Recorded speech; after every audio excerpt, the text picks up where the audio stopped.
काळ्या छातीवर विमानाची दरी खुरणारे विठू माझा लय कुरवाडा संगे गोपाळाचा असे म्हणणारे संतांची संतभूमी जुनी जाती वाद्यांच्या विरोधात दंड ठोकून वाट पुकारणारे महामानव महात्मा ज्योतिबा शास्त्रज्ञ व्यवस्थेचा चेता निंदा करणारे लोककल्याणकारी राजा छत्रपती शाहू महाराज आणि भारतीय राज्यघटनेचे शिल्पकार बोधिसत्व डॉक्टर बाबासाहेब आंबेडकर माता जिजाई माता रमाई माता अहिल्या यांनी वाचा सांगतात. या सर्व महामातांना आणि महामानवांना मी नंदीची प्रणाली सर्वप्रथम तुकार अभिवादन करतो आणि मी माझ्या भाषणाला सुरुवात करतो.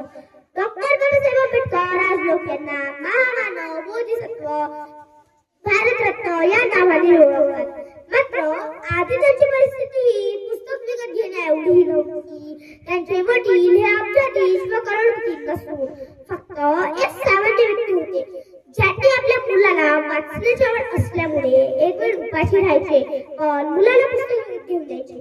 मित्रांनो, डॉक्टर बाबासाहेब आंबेडकरांनी वाचलेले पुस्तक ते कधी विसरायचे नाही. त्यावर डॉक्टर बाबासाहेब आंबेडकर म्हणतात की माझी परिस्थिती अशी नव्हती की मी पुस्तक विकत घ्यावे. ज्यावेळी पुस्तक माझ्या हाती पडायचं तेव्हा मला वाटायचं की मी हे पुस्तक विकत घेऊ शकत नाही. त्यामुळे आता हाती पडलं पुढे आयुष्यात मिळेल की नाही हे माहीत नाही. त्यामुळे आताच वाचूया, पुढे आयुष्यात वाचण्याची गरजच पडणार नाही. पुढे आयुष्यात वाचण्याची गरजच पडणार नाही. माणूस परिस्थिती घडवितही नाही आणि माणूस परिस्थिती बिघडवितही नाही. परिस्थिती माणसाला घडवितो आणि परिस्थिती माणसाला बिघडवितो ही सर्वात मोठी वस्तुस्थिती आहे. त्याचं उत्तम उदाहरण म्हणजे डॉक्टर बाबासाहेब आंबेडकर. त्याचं उत्तम उदाहरण म्हणजे डॉक्टर बाबासाहेब आंबेडकर. मित्रांनो, डॉक्टर बाबासाहेब आंबेडकर म्हणतात education is the most powerful weapon which you can change the world.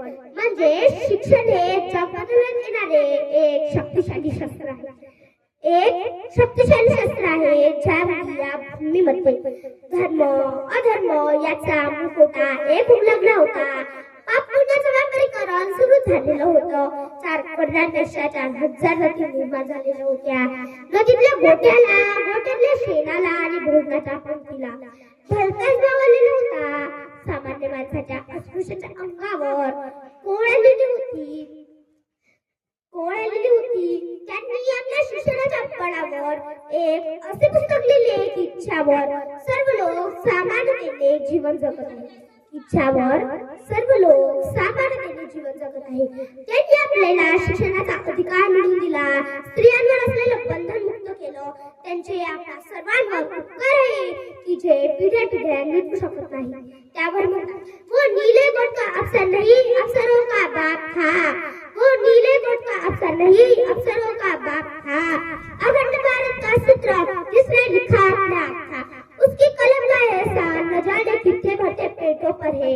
आज भी से नाम ले उसका वो भारत रत्न आंबेडकर है. वो भारत रत्न आंबेडकर है. एक गरीब जे परिवारातून आलेले एक मूल जे आपल्या शिक्षणाच्या बळावर एक असे मोठे व्यक्तिमत्व झाले आहे की या देशामध्ये जेवढे काही अर्थतज्ञ आहेत त्या अर्थतज्ञांना एका अर्थतज्ञाचा अभ्यास केल्याशिवाय पुढे जाता येत नाही. तो अर्थतज्ञ म्हणजे डॉक्टर बाबासाहेब आंबेडकर होय. या देशामध्ये जेवढे काही कृषीतज्ञ आहेत त्या कृषीतज्ञांना आपल्या शेतीच्या पॉलिसीचा अभ्यास केल्याशिवाय पुढे जाता येत नाही. तो कृषीतज्ञ म्हणजे डॉक्टर बाबासाहेब आंबेडकर होय. या देशामध्ये हजारो धर्मपंडित होऊन गेले. त्या धर्मपंडितांनी जेवढे काही धर्मग्रंथ वाचले नाही, पुराण बायबल गीतासारखे सारे धर्मग्रंथ ज्यांनी आपल्या मनापासून वाचले तो माणूस म्हणजे कोण? तो माणूस म्हणजे डॉक्टर बाबासाहेब आंबेडकर होय. एवढंच नाही तर या देशामध्ये 6,500 हजारो प्रकारच्या कोण जाती आहेत. त्या जातीतल्या लोकांचा जेवढा अभ्यास नसेल तेवढा बारकाईने अभ्यास करणारे माणूस म्हणजे कोण? डॉक्टर बाबासाहेब आंबेडकर. म्हणजे इतक्या उंचीवरचे व्यक्तिमत्व. ऑक्सफोर्ड युनिव्हर्सिटीने जग बदलणाऱ्या 100 अलौकिक लोकांची यादी जाहीर केली आहे. तर त्यामध्ये पहिल्या क्रमांकावर तथागत सिद्धार्थ गौतम बुद्ध, दुसऱ्या क्रमांकावर वर्तमान महावीर, तिसऱ्या क्रमांकावर छत्रपती सम्राट अशोक आणि चौथ्या क्रमांकावर डॉक्टर बाबासाहेब आंबेडकर. म्हणजे जग बदलणाऱ्या ही अलौकिक लोकांची यादी आहे. तर त्यावर म्हणतात history doesn't tell his name, the history because the name of doctor Babasaheb Ambedkar म्हणजे इतिहासाची गाथा सांगत नाही, मात्र डॉक्टर बाबासाहेब आंबेडकर या नावावरूनच चालतो इतिहास, या नावावरूनच चालतो इतिहास. डॉक्टर बाबासाहेब आंबेडकर हे न्याय व हक्क संपूर्ण देशाला देऊन गेले, मात्र फक्त ते बौद्ध समाजाचेच राहिले.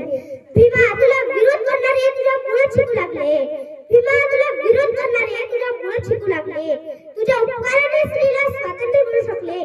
किती लढलास ना भीमा दिनरात, किती लढलास ना भीमा दिनरात, पण कोणत्या समाजासाठी नाही. किती लढलास ना भीमा दिनरात, पण कोणत्या समाजासाठी नाही.